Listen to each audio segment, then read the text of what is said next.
Hi crafty friends, this is Jenny from crafttestdummies.com, and today I'm going to talk to you about whipped spackle, which is an embossing paste and texturizing product from our friends at Design Memory Craft from Faber-Castell. So stay tuned, I'm going to tell you all about it.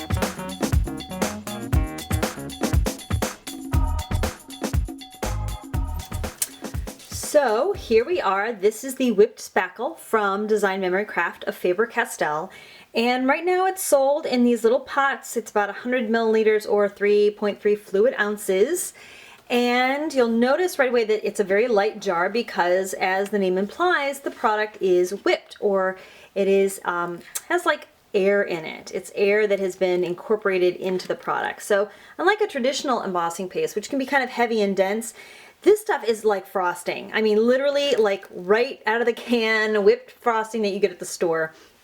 It's very light, it's very creamy, it has a nice smooth consistency and almost no odor. So if odors bother you, this is a great product for you.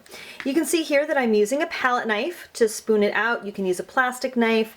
I just find that this is a very handy tool, and you can apply it right onto a surface.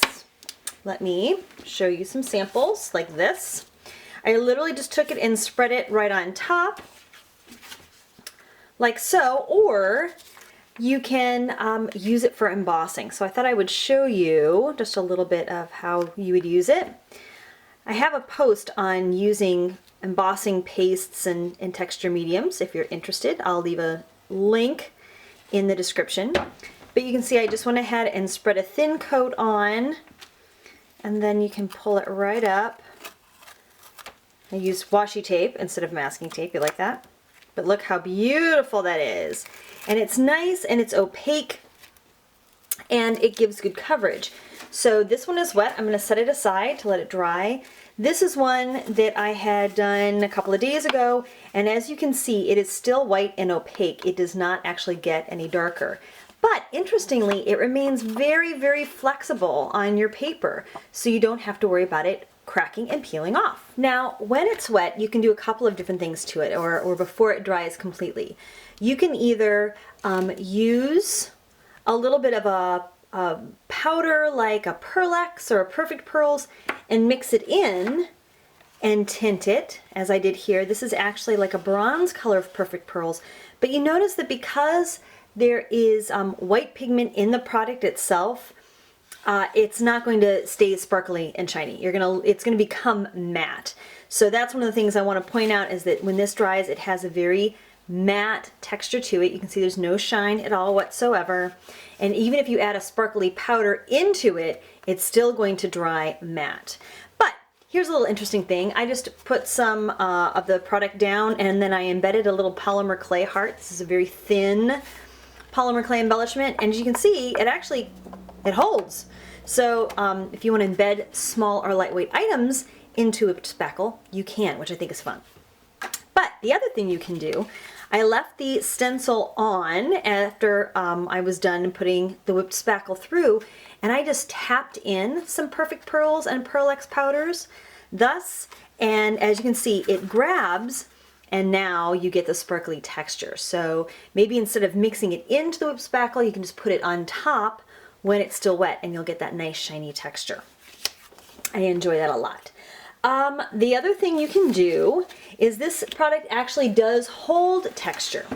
So if I show you this, I just applied some whipped spackle onto a piece of cardstock, and then I put in some bubble wrap, and you can see here how well it held the texture that I put in. And again, very flexible when it's dry. I think that's a really great benefit. Now, when it is dry, you can go ahead and do a couple things too. You can go ahead and mist it. I might have even misted this one when it was still wet.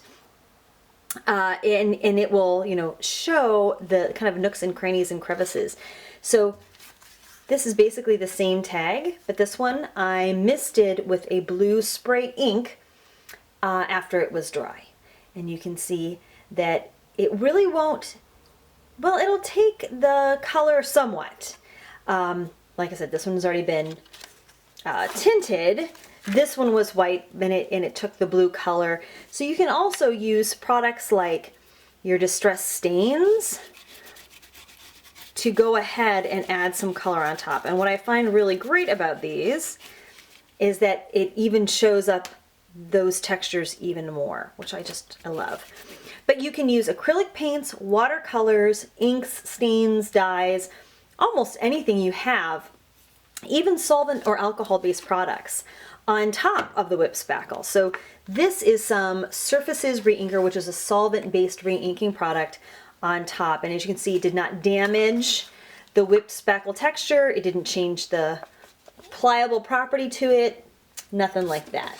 So it's really, really fun, and I'm going to show you one more little thing before we go. This is a spread out of my journal, and I just wanted to show you that I used the whipped spackle as an extra layer. Here you can see the birds. There's one here, there's one here, there's one up here, and there's one over here. And I just put these right onto my gessoed journal page.